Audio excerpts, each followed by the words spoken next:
Okay, this is my first attempt at making a video about restoring my 1966 Humber Imperial. As you can see from the back here, we've already replaced this rear quarter panel. The flange has been repaired along here to meet it, and then we spot welded it through the top edge, dressed it in around the bottom of this corner.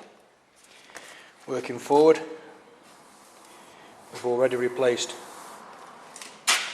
the entire wheel arch section.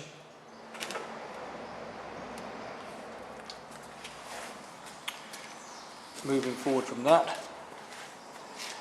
we're looking at the section where the sill wraps up around the door. It's a three-piece sill. There's an inner sill, a middle sill and the outer cover sill. Now, to repair this sill properly, you cut the section out up here and remove that whole piece of wheel arch, because the inner sill is a specially shaped piece that comes all the way up inside the spot welds, all up that edge. The only way you can weld it in properly is to cut that section out there. Once you've cut that section out, it reveals how it wraps around to the inner wheel arch on the inside. Right, moving forward again, we're coming down to the jacking point.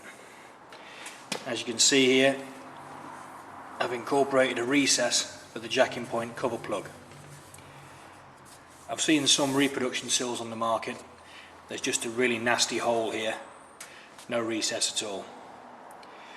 What I've chosen to do is replace the minimum amount as possible to try and keep the car as original as I can. So all the spot welds were drilled out across the top edge of the original sill.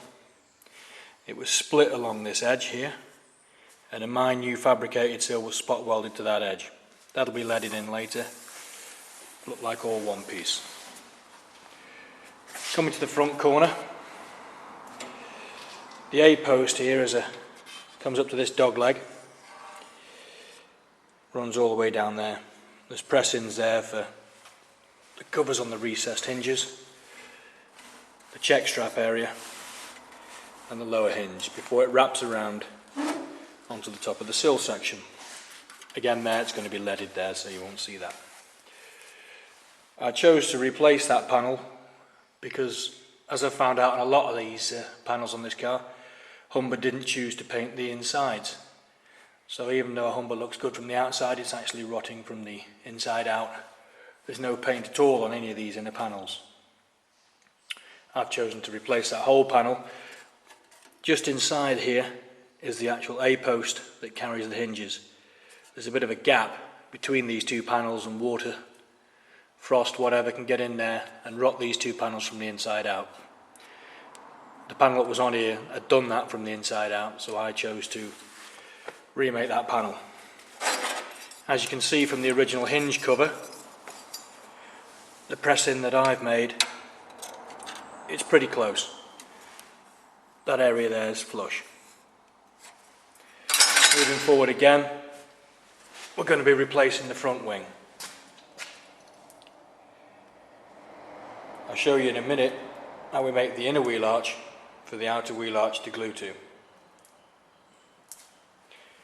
It's taken quite a bit of work, this, because this panel here is quite integral to where this panel spot welds to down this edge. We're going to have to adjust this panel in and out when we've got the door fitted, so we get a nice smooth finish across here.